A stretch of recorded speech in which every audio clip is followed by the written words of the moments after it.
तो now in today lecture will start Bohr model. Okay, तो इसमें एक दो पॉइंट लिख लो आप. Nails bore proposed Niels Bohr proposed a model of an atom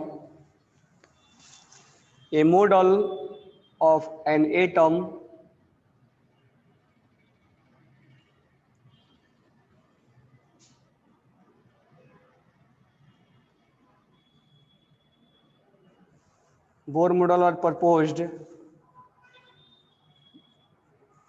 a model of an atom based on classical quantum physics.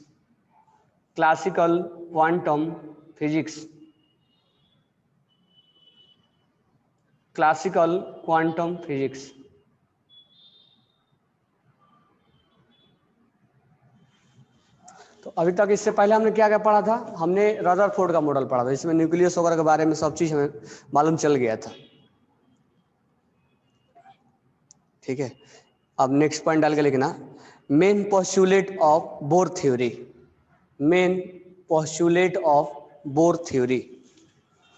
Bore का क्या क्या theory इसने बताया था. तो the main postulate of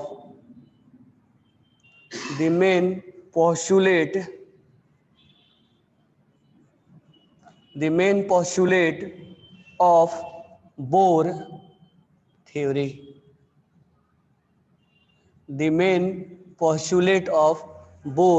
theory. पहला लिखेंगे हम first one. The electron in the hydrogen atom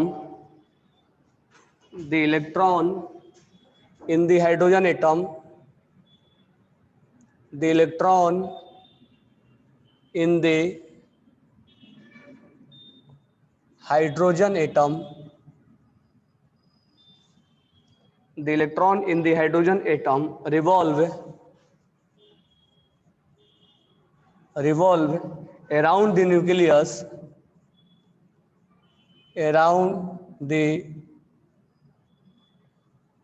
around the nucleus in a circular path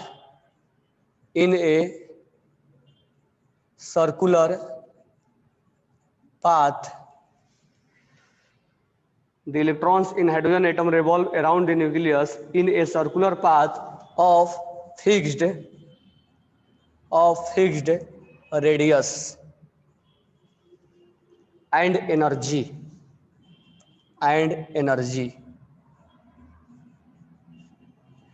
These paths are called orbit.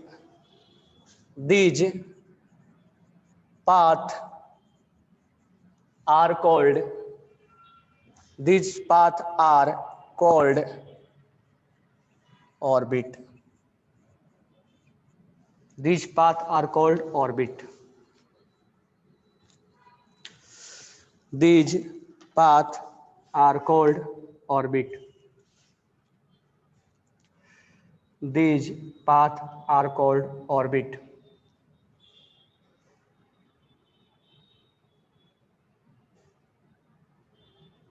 Stationary orbit या stationary states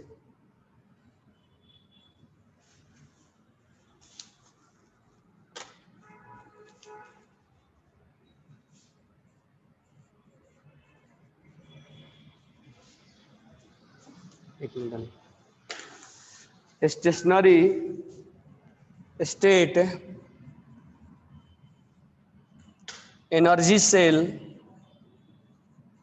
energy cell और allowed energy state.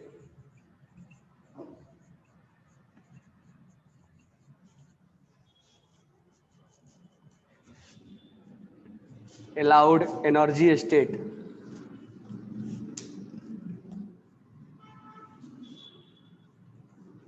Allowed energy state.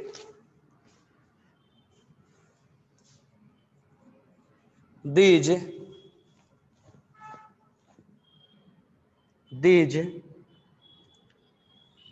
stationary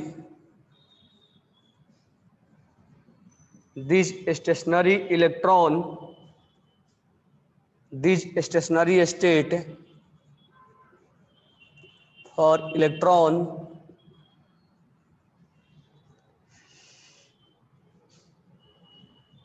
are numbered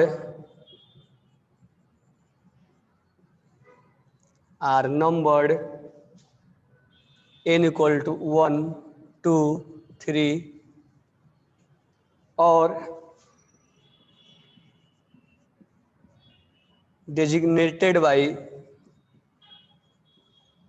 K, L, M, N, K, L, M, N, etc. cell. The integer number of known as principal quantum number.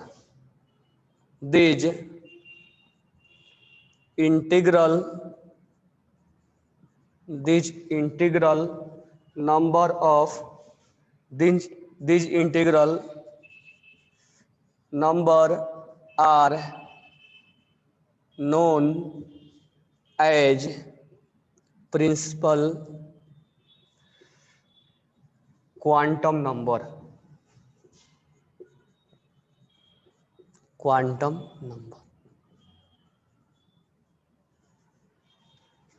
तो जो bore का पहला postulate था वो ये बोल रहा है कि electron in the hydrogen atom, hydrogen atom के अंदर इलेक्ट्रॉन, यानी बोर का जो पोस्टुलेट था, यानी बोर का जो थ्योरी था वो मेन हाइड्रोजन एटम के लिए उसने बताया था और हाइड्रोजन लाइक स्पीशीज के लिए। तो हाइड्रोजन एटम के अंदर जो इलेक्ट्रॉन है वो न्यूक्लियस के चारों तरफ घूमता है, ठीक है। तो पहला बार ये बोर नहीं बताया था कि न्यूक्लियस के चारों तरफ घूमते हैं इन ए सर्कुलर पाथ, एक सर्कुलर पाथ पे घूमता है ऑफ फिक्स्ड रेडियस, यानी उनका रेडियस फिक्स होता है, यानी सर्कुलर पाथ पे घूमेगा इलेक्ट्रॉन तो इसी सर्कुलर पाथ पे घूमता रहता है और इसका एनर्जी हमेशा कांस्टेंट रहेगा, fix radius and energy. These are called orbit, उसको ऑर्बिट के नाम से जाना जाता है। जिस पाथ पे इलेक्ट्रॉन घूमेगा, this model only for hydrogen and hydrogen like species. Main जो पहला बार में बोर ने बताया था वो बोर सब कुछ हाइड्रोजन और हाइड्रोजन लाइक स्पीशीज के लिए बताया था, ठीक है। बाद में धीरे धीरे और चीजें सर्च होता गया, लेकिन मेन जो इसका पोस्टुलेट है वो हाइड्रोजन और हाइड्रोजन लाइक स्पीशीज के लिए है, ठीक है। भले हम कॉन्फ़िगरेशन और निकालते हैं लेकिन ये बोर का जो थ्योरी था, पोस्टुलेट था, वो हाइड्रोजन और हाइड्रोजन लाइक स्पीशीज के लिए था। तो इलेक्ट्रॉन जिस पाथ पे घूमता था उस पाथ का रेडियस फिक्स हुआ करता था और एनर्जी फिक्स होता था, ठीक है। और उस पाथ को उसने नाम दिया, उस सर्कुलर पाथ को नाम दिया orbit. Stationary state energy shell और अलाउड एनर्जी स्टेट, उसको और भी नाम दिया गया, स्टेशनरी स्टेट के नाम से भी जाना गया, एनर्जी सेल के भी नाम से जाना गया और अलाउड एनर्जी स्टेट के नाम से भी जाना गया, ठीक है। Next point, these stationery state, यानी जो स्टेशनरी स्टेट था, जो ये ऑर्बिट था, फॉर इलेक्ट्रॉन आर नंबर्ड, उसने जिस पाथ पे इलेक्ट्रॉन्स घूमते थे, ये तो हम हाइड्रोजन के लिए बता रहे हैं, बट जिस पाथ पे, जैसे सोडियम के अलग अलग पाथ पे घूमेगा, उसको के एल एम एन के नाम से उसने उसको रिप्रेजेंट किया। ऑर्बिट नंबर 1 को के नाम रखा, ऑर्बिट नंबर 2 को एल नाम रखा, 3 को एन, 4 को एन, ये उसने नाम रखा। द इंटीग्रल नंबर यानी 1 2 3 4, आज के टाइम में हम इसको प्रिंसिपल क्वांटम नंबर के नाम से जानते हैं, एन। आज के टाइम में हम इसको प्रिंसिपल क्वांटम नंबर के नाम से जानते हैं। तो this one is first postulate of Bohr, in which Bohr tells about electron are revolving around the nucleus in his fixed path, and that path is circular, and this is known as orbit, and this is also known as stationary state. Why it is called stationary state? Because its energy is fixed. That's why it is known as stationary state.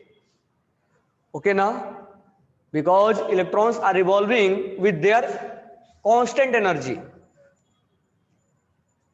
Electrons अपने path पर हमेशा घूमते रहते हैं, उसका energy कभी समाप्त नहीं होता है। लेकिन उसका समाप्त क्यों नहीं होता, इस चीज को एक्सप्लेन नहीं कर पाया था, तो आगे हम देखेंगे। तो इसने बस ये बात बताया था जरूर कि इलेक्ट्रॉन्स अपने पाथ पे कांस्टेंट एनर्जी के साथ घूमा करता है।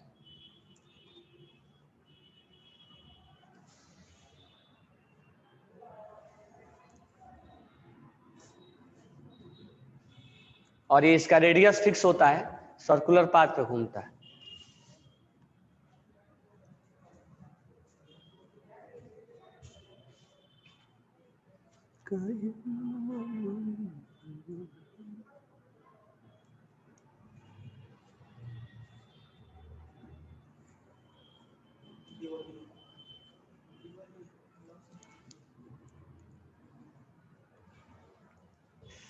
Do you understand first postulate of Bohr? Okay, write down हो गया।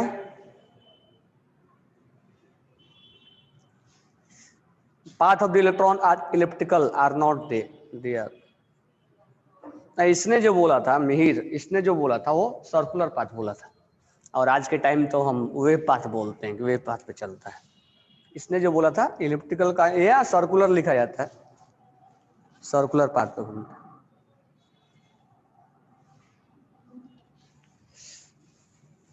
Now next point, next postulate.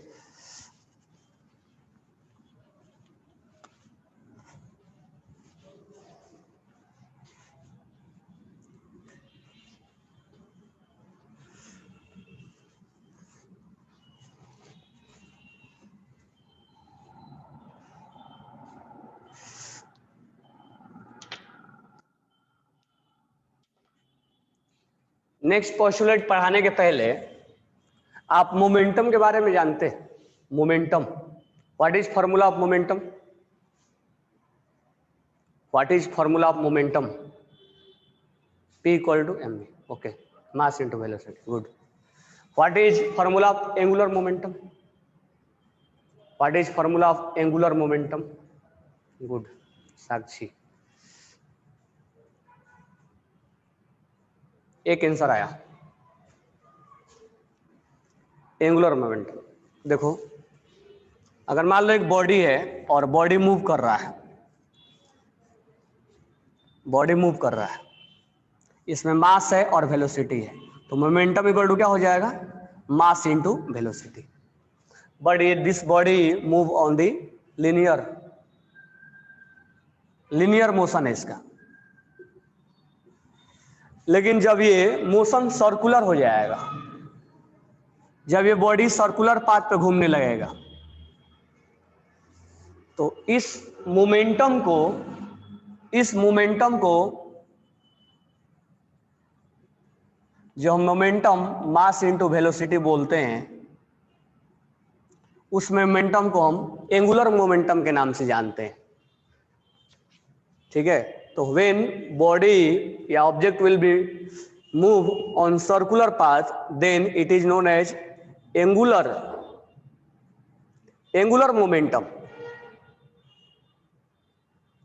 angular momentum, and that formula is mass into velocity, m into v, but हम radius से multiply कर देते हैं, एम भी है तो राइट डाउन कर लो। लीनियर मोमेंटम इज, ये हम लीनियर जो तुम फॉर्मूला बताए m इंटू वी, वो लीनियर मोमेंटम है, और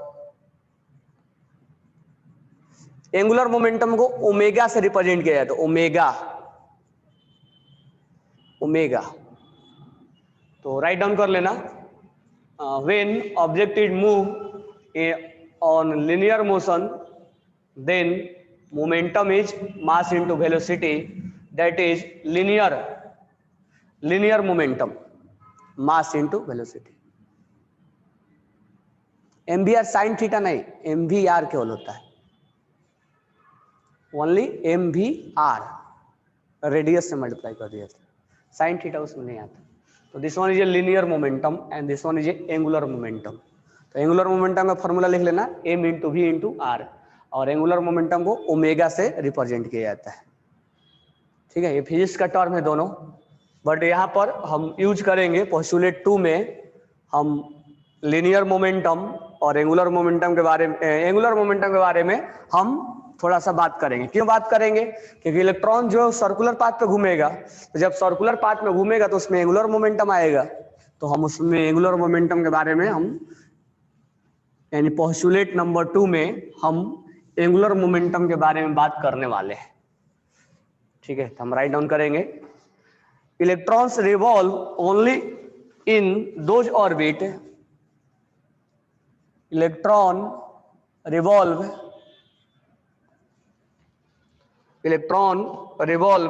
only in those orbit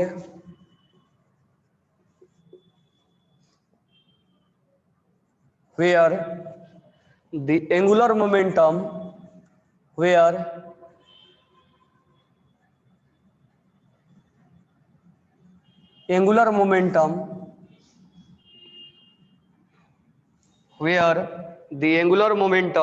of the electron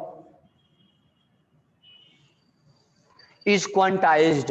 quantize का मीनिंग अभी समझा रहा हूं. Is quantized, what is meaning of quantized अभी बता रहा हूं. Quantized, thus an electron can move, thus an electron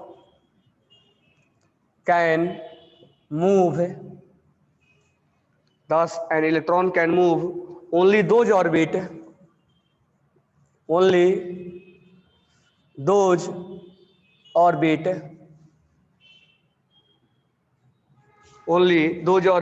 for which its angular momentum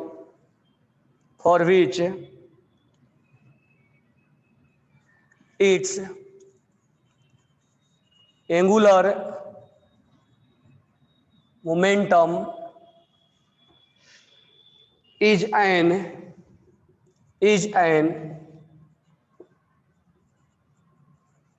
integral multiple of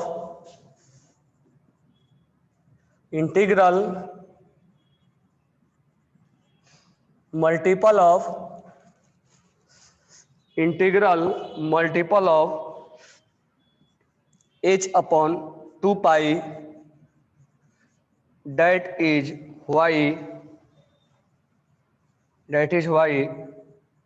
only certain fixed orbit are allowed. Only certain fixed orbit are allowed. Fixed orbit are allowed. MVR equal to NH upon 2 pi, where n equal to 1, 2, 3, 4. Mass of electron, velocity of electron, mass of electron,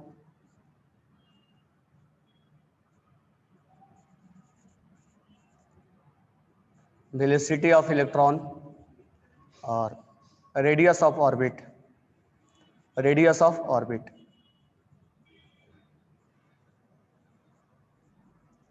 इसको पहले समझना, इसके बाद हम write down करना. पहले समझना इसको, क्वांटाइज का मीनिंग क्या है. देखो, जब इलेक्ट्रॉन्स अपने ऑर्बिट में घूमता था तो बोर ने क्या किया, जब ऑर्बिट में घूमता था तो बोर ने क्या किया, उसका एंगुलर मोमेंटम निकाला, उसका एंगुलर मोमेंटम निकाला। H equal to Planck constant, ये n है।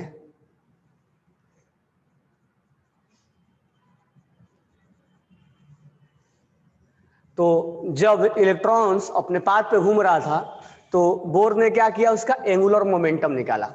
और एंगुलर मोमेंटम जब निकाला तो देखा क्वांटाइज्ड है, मतलब एक फिक्स ऑर्बिट नंबर 1 में, ऑर्बिट नंबर 2 में, ऑर्बिट नंबर 3 में, ऑर्बिट नंबर 4 में जितने भी इलेक्ट्रॉन्स अलग अलग ऑर्बिट में घूम रहे थे तो सब इलेक्ट्रॉन्स का उसने क्या किया, एंगुलर मोमेंटम निकाला। चाहे वो ऑर्बिट नंबर 1 में क्यों ना हो, ऑर्बिट नंबर 2 में क्यों ना हो, ऑर्बिट नंबर 3 में क्यों ना हो, ऑर्बिट नंबर 4 में क्यों ना हो, तो जिस ऑर्बिट में इलेक्ट्रॉन्स घूम रहे थे उन सब का एंगुलर मोमेंटम निकाला। निकालने के बाद उसको क्या मिला, an electron can move only those orbit, यानी उसको एंगुलर मोमेंटम निकाला। उसके बाद कंक्लूजन ये निकाला कि जो एंगुलर मोमेंटम का वैल्यू आ रहा है वो फिक्स आ रहा है, वेरिएबल नहीं है।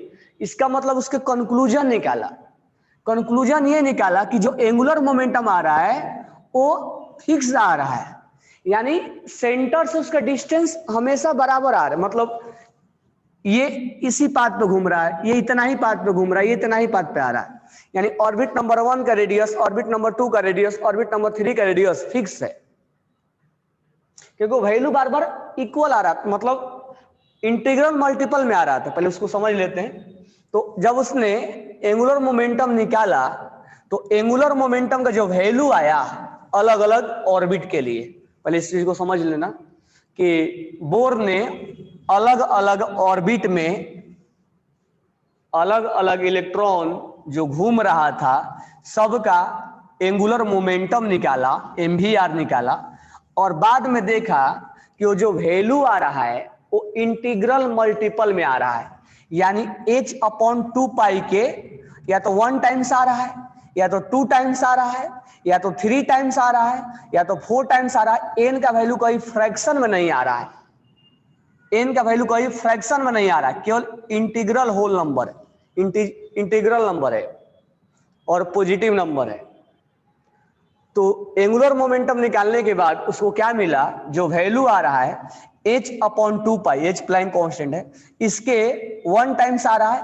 ऑर्बिट नंबर 1 में घूमे तो 1 टाइम्स, 2 में आए तो 2 टाइम्स, 3 में आए तो 3 टाइम्स घूमे। That's why only certain fix are allowed.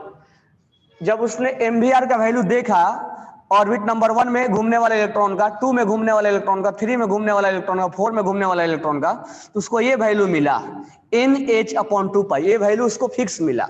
और n जो उसने देखा वो n का वैल्यू इंटीग्रल मिला, उसको फ्रैक्शन में नहीं मिला कि 2.5 मिले। तो इस चीज से उसने कंक्लूजन निकाला कि हो ना हो इलेक्ट्रॉन जो है अपने एक फिक्स पाथ पे घूम रहे हैं और हर ऑर्बिट का, ऑर्बिट नंबर 1 का, ऑर्बिट नंबर 2 का, ऑर्बिट नंबर 3 का रेडियस डिफाइन है, यानी ये 1 2 3 4 पुट करने पे तभी आ रहा था। तो ये नहीं कि जहां मन करे वहां इलेक्ट्रॉन्स घूमने नहीं लग जा रहा, एक पाथ था। जैसे सोलर सिस्टम के अंदर अर्थ अपने पाथ पे घूमता है, जितने भी जो ग्रह वगैरह हैं वो अपने अपने पाथ पे घूमते हैं, जो प्लैनेट्स वगैरह हैं अपने अपने पाथ पे घूमते रहते हैं, उनका एक फिक्स पाथ होता है। तो उसने यही बात बताया कि जब एंगुलर मोमेंटम निकाला तो उनका एक अपना फिक्स पाथ है सब इलेक्ट्रॉन का, और यहीं से उसको समझ में आया कि सब अलग अलग रेडियस में घूम रहे हैं। तो जो उसका एंगुलर मोमेंटम का वैल्यू आया वो इंटीग्रल मल्टीपल ऑफ h/2 पाई है, इसलिए इसको क्वांटाइज बोला जाता, मतलब फिक्स है, इसलिए क्वांटाइज्ड हो गया ये। तो एंगुलर मोमेंटम इक्वल टू होता है h/2 पाई, और यहाँ n जो होगा इंटीग्रल मल्टीपल होगा, और n जो होगा कभी भी फ्रैक्शन नहीं हो सकता है। n जब भी होगा वो या तो 1 होगा, या तो 2 होगा, या तो 3 होगा, या तो 4 होगा। जहां पर m मास ऑफ इलेक्ट्रॉन है, v वेलोसिटी ऑफ इलेक्ट्रॉन है, r रेडियस ऑफ ऑर्बिट है, n का वैल्यू इंटीग्रल प्लस होगा, और h/2 पाई प्लैंक कांस्टेंट है।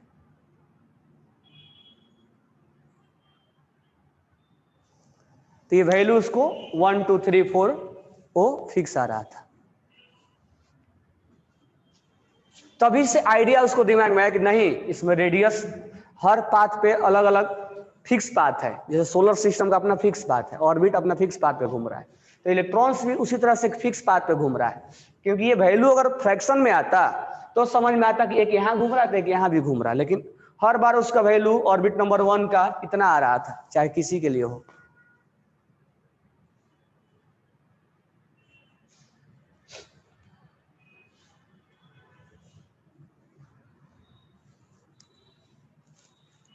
ठीक है,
आंसर करो।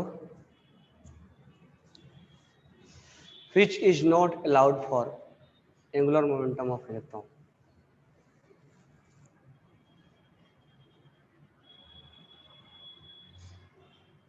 एक आंसर आया रिधिराज का,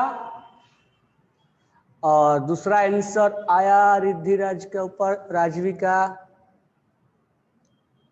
और साक्षी चौगुले का, साहिल का। एक और आंसर आया था शायद,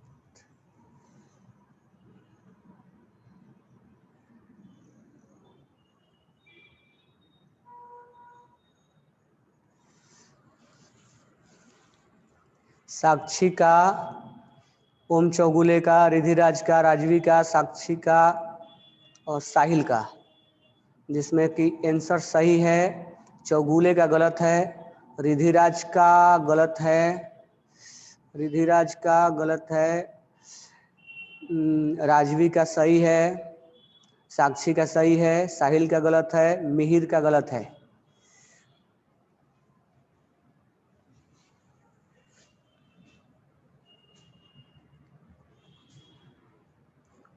कौन सा आंसर होगा? बहुत जनों ने फर्स्ट बोला है। Correct answer is third. तुम्हें भूलवाया गया, तुम भूल रहे हो। देखो m v r equal to क्या होना चाहिए?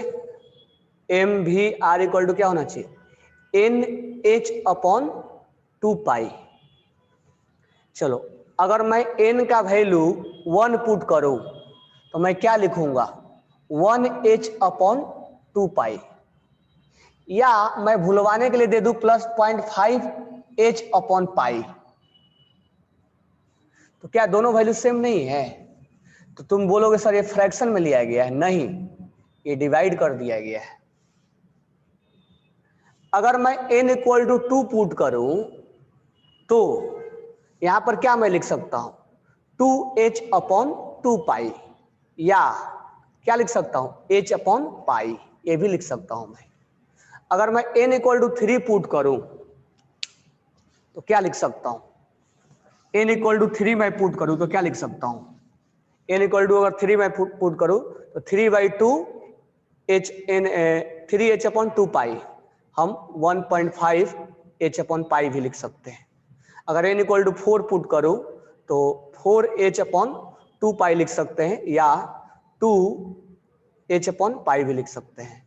n इक्वल टू अगर 5 पुट करें तो 5h/2 या 2.5h/π।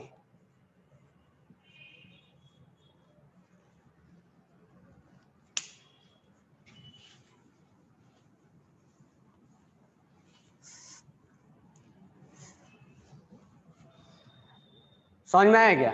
तो कहने का मतलब ये है ऑप्शन नंबर 1 में ये मैं लिखूं या ये लिखूं, बात सही है, ये करेक्ट है, दिस वन इज करेक्ट, मतलब लिख सकते हैं 3h/2 लिख सकते हैं। इसके बदले मैं 1.5 भी लिख सकता हूं, लेकिन ये लिखने का मतलब क्या हो, ये भी लिख सकता हूं मैं, ये करेक्ट है 4 वाला, लेकिन ये लिखने का मतलब क्या हुआ 1h/π। 2 कहां चला गया, इसका मतलब तुम आपने 1 लिया होगा, 1 लिया होगा यहां पे, ठीक है, और यहां पर 2 नहीं है, 2 नहीं है,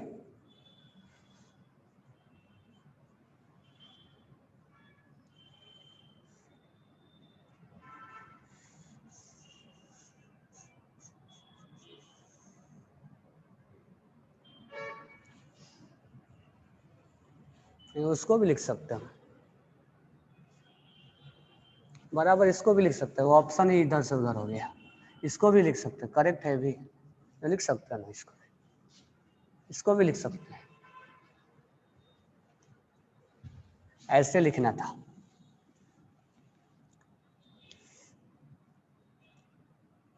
इस सबको लिख सकते हैं हम, 5वां ऑप्शन लिख लो, जो कि हमें लगा कि उसमें वो हो जाएगा, तो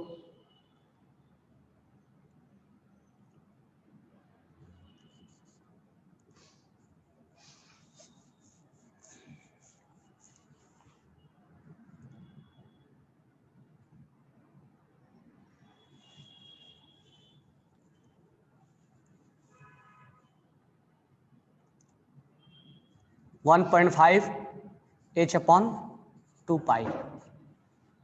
ये हम नहीं लिख सकते। 5वां ऑप्शन लिख लो, ये हम राइट नहीं कर सकते। ऑल ऑप्शन आज ट्रू है, बिल्कुल करेक्ट है, मैंने वैसा ऑप्शन बनाया, मुझे लगा कि उसमें हो जाएगा, तो एक ऑप्शन और बना लो आप जिसमें कि लगेगा कि अलाउड नहीं है, तो इसको लिख लो आप, और ये नॉट अलाउड है, बराबर है क्या?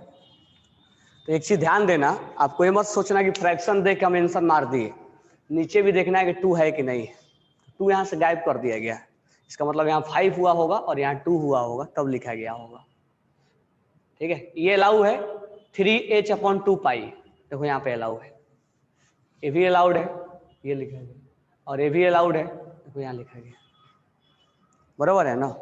तो इसमें हम सारे ऑप्शन लिख सकते हैं, 5वां ऑप्शन लिख लो जो अलाउड नहीं है, कोई डाउट नहीं होना चाहिए।